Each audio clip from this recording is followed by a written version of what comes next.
Programang ito ay rated SPG. Striktong patnubay at gabay ng magulang ang kailangan. Maaaring may masiselang tema, lengguwahe, karahasan, sexual, horror o droga na hindi angkop sa mga bata. Makakalaya na si Moira. Itutuloy ka rin kaya niya ang planong paghihiganti sa pamilya Tanyag? Alamin natin. Welcome back sa aking channel. Abot kamay na pangarap. Napaka-intense nga ng mga pangyayari sa abot kamay na pangarap. Dahil matapos ngang magtalo ni Lynette at Annalyn sa bahay nila, ay nahilo at natumba na lang bigla itong si Lynette. Kaya naman agad-agad sumigaw si Annalyn para humingi ng tulong kay Tiang Susan at Diyosa.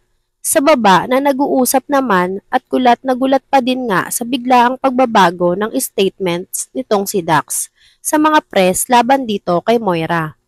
Napatakbo sila Tiang Susan at Diyosa nang marinig nga itong si Annalyn na sumisigaw. Doon nga nakita nila itong si Lynette na wala ngang malay. Pagdating ni Tiang Susan at Diyosa, agad na tumawag si Annalyn sa tatay niyang si RJ para ibalita ang nangyari dito kay Lynette. Kaya naman maski nga itong si RJ ay nataranta kung bakit nahimatay na lang bigla itong si Lynette. Sa Apex naman, napatigil nga ang pag-uusap na magkapatid na si Giselle at RJ dahil sa biglaang tawag ni Annalyn. Binalita ni Annalyn na bigla na lang bumagsak at nahilo itong si Lynette. Kaya dadalhin nga nila sa Apex. Kaya naman, gulat na gulat si RJ sa narinig niya kay Annalyn at nataranta. Hinintay na nga lang daw ni RJ itong sila Annalyn sa Apex dahil papunta na din naman daw ang mga ito. Narinig ni Giselle si RJ. Tinanong niya nga ito kung ano daw ang nangyari. Doon na nga sinabi ni RJ na nahimatay itong si Lynette at isusugod na nga daw sa Apex. Gulat na gulat din si Giselle sa lahat nga daw ng nangyayari. Dahil kakatapos nga lang daw ng presko ni Dax at ngayon naman nga daw ay ito namang si Lynette. Kaya naman stress na nga itong si Giselle dahil nagsabay-sabay na naman ang kanilang problema. Nakarating na nga ng Apex si Annalyn. Sugod-sugod itong si Lynette. Pero wala pa din ngang malay itong si Lynette pagdating sa Apex. Kaya nga naging iba ang mga nurse at doktor ay nataranta na rin pagdating ni Annalyn. Agad nga nilang sinuri ito at sinabi nga ni Annalyn lahat kila Doc Ray nang naobserbahan at na-check niya kay Lynette habang nasa biyahe sila.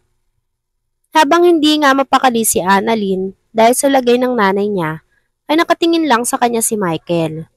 Nasabi ni Annalyn ang nangyari bago nahimatay itong si Lynette. At tungkol na din nga sa baril. At sino at kanino nga daw galing ang baril na kay Lynette. Napatayo naman si Michael. Nag-alangan nga sabihin si Michael ang totoo kay Annalyn. Pero nagsabi pa din siya ng totoo sa kanya galing at siya ang tumulong kay Lynette para magkabili ng baril. Kaya naman, gulat na gulat si Annalyn kung bakit tinulungan ni Michael si Lynette sa ganong klaseng bagay. Imbis nga daw na pagsabihan ito. Dagdag pa, sinabi ni Michael kay Annalyn na ang tungkol sa presko ni Dax at hindi si Moira ang mastermind.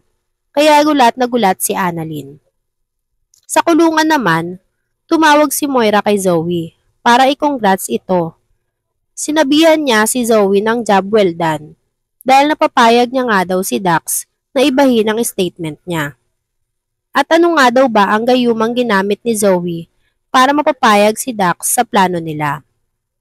Pero sinabi ni Zoe kay Moira na pinaghihinalaan na siya ang nagpakana kung bakit nagbago ang statement ni Dax. Dahil nakikita nga sila nito na close na sa isa't isa. Pero sinabi ni Moira na wag na isipin ni Zoe yun. Dahil konting tiis na nga lang daw at konting lambing at konting drama na lang daw ay makakalabas na siya ng kulungan. At isipin na nga lang daw ni Zoe ang isusuot niya for her grand comeback. Samantalang, hinarap naman ni Giselle si Zoe. Galit na galit ito at pinagsabihan nito si Zoe sa ginawang pag-impluwensya kay Dax. Kaya nagbago ang statement at ginamit niya nga lang daw itong si Dax para makalabas sa kulungan ang mami niyang si Moira. At hindi daw imposible na gawin ni Zoe ang ganong bagay dahil plinano lahat yon ni Zoe.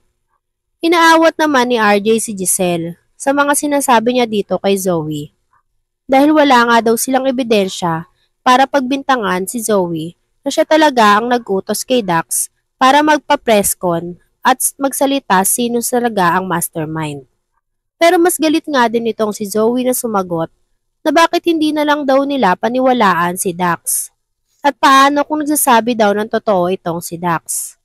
Na inosente nga daw talaga si Moira. Pero kahit gano'n na nga ang sinabi ni Zoe, ay hindi pa din pinaniwalaan ito ni Giselle. At gagawa nga daw siya ng paraan para malaman ang totoo. Samantalang, sumugod naman si Harry kay Dax. Galit na sinuntok ni Harry si Dax. Dahil bakit nga daw gumagawa ng kwento si Dax kahit hindi naman daw talaga si Carlos ang mastermind. At bakit niya dinidiin ito. Pero pinanindigan pa din nga ni Dax ang naging statement niya. Tungkol nga na si Carlos ang mastermind. Sa Apex naman, sinabi na ni Annalyn kay RJ ang sinabi sa kanya ni Michael tungkol sa presscon. Pero sinabi ni RJ na wag na muna intindihin yon ni Annalyn dahil mas kailangan intindihin ni Annalyn ang kalagayan ng kanyang nanay na si Lynette. Sa kabilang banda naman, lumabas na ang resulta ng test kay Lynette at lumabas nga na may namumuong dugo sa ulo ni Lynette at kinakailangan na operahan sa lalong madaling panahon para matanggal nga daw ang hematoma. At si Doc Ray na nga daw ang gagawa kay Lynette nun.